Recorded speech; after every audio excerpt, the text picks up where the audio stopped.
My guy.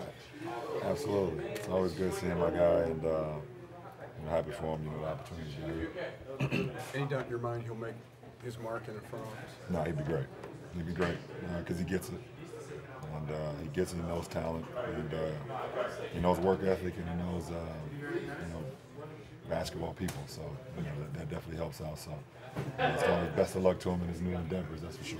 You got 2 open roster spots. Did you try and convince him to sign a 10-day? I mean, he looks good enough to still play, I'll tell you that. He looks leaner than he did when he played, and he was already lean. So, I'd love to have Champ around.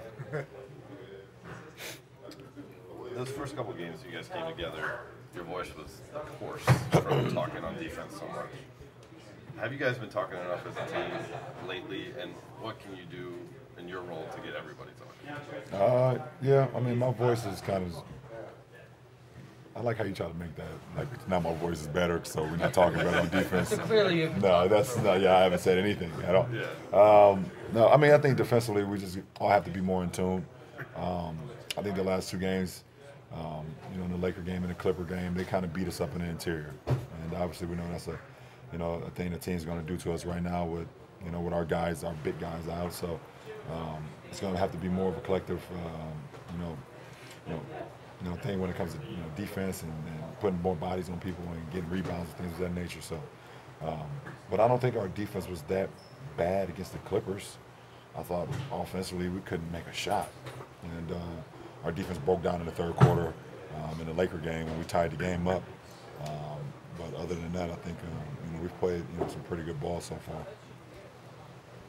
You were a couple days away from St. B and Revere. Yeah. Have you and Larry discussed that game yet? Yeah, we already got a bet. Yeah, we already got a bet. Of course, obviously he's riding with his school and his little brother, so you already know who I'm going with. So, and we raise banners where I'm from, so we're not worried about Revere at all. How does he bet with you when your salary is so? No, it ain't about that. No, it ain't never about that. I don't talk about it. We don't talk about salaries. Just whatever bet he want to make, I'm all for it. Any junk talking before the game? No, Larry's not a junk talker. I'm really not either, to be honest. So, listen, we had our great conversation about what's going to happen, and we're more mad that we can't be there on Thursday. We'd love to be there. Obviously, we got work to do, but we'll see what happens. Do you think you've got? Seemed like maybe early when the new guys came, they were sort of deferring to you. Or do you think you're past that now? I think it's still, we all learn on the fly. I mean, it's still, every game is a learning experience for our ball club and for our guys. I don't think they're deferring, as much as they did early on. Obviously, just trying to fit in. They're doing a better job of kind of getting the rebounds or, going. I think Larry has done a great job of maximizing, the time that he's out on the floor. Jordan is figuring out as well. Obviously with Rodney being out the last couple of games, and George is still trying to figure out as well, but they've been pretty good. You do seem like you have more coast-to-coast guys, if you know what I mean, now that you might be able to take advantage of that? No, I don't. I think we've always kind of had that. Even we had that early in the season. D-Wade could go coast to coast, and when IT came back, he can go as well. At times, and and the same with in the past when we, when Shump was healthy and Kyrie obviously could go coast to coast. So we always kind of had that.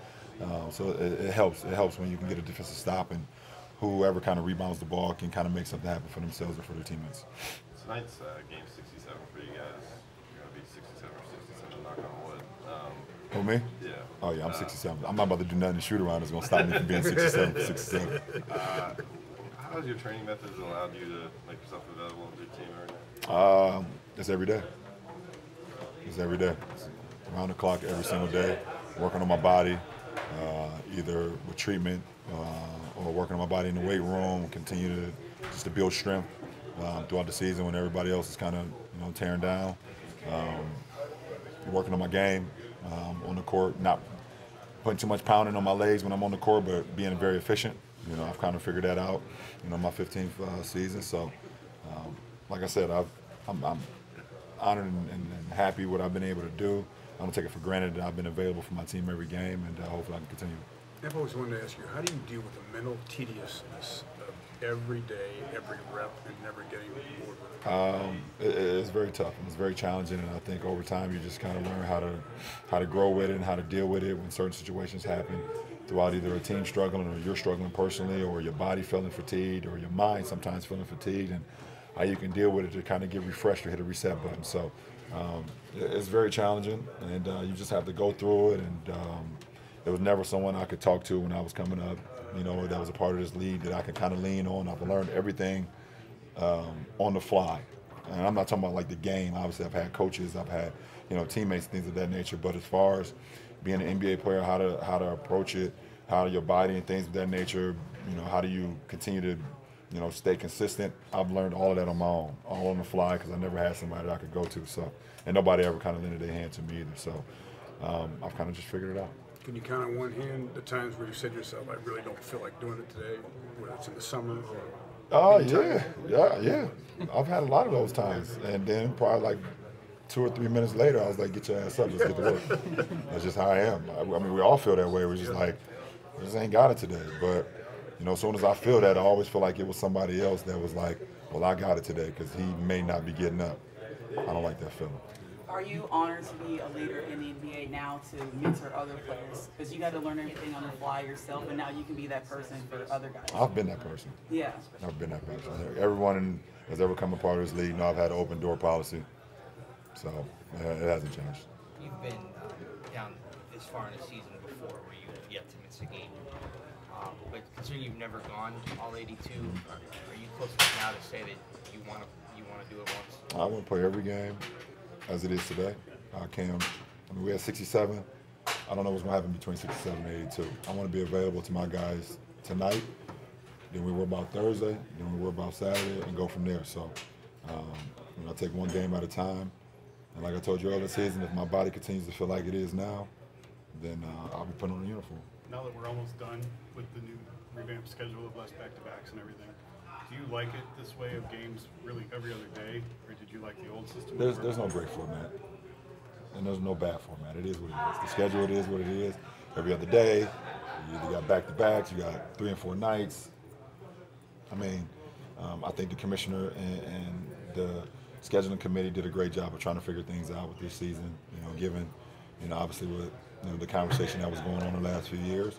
And this is what they felt best fits. And I'm okay with it. I've never had a problem with the schedule. I mean, it hasn't bothered me. So every other day, we've been every other day the last 4 weeks, and we're going every other day all the way to April 6th. Season is on April 12th. We got a back-to-back in between there. But that's what the schedule is. So let's get ready to play. Last one. Does the final month of the season reinvigorate you when you look at the circumstances of the standings or teams? I just want us to get healthy. That's all that matters to me. The standings, it is what it is at this point. I mean, we're 67 games in. We've probably has yet to have a full team. I think we've had one full team. I think that was the first time, I think at home versus Portland, when IT first came back. That was the first time we had a full team.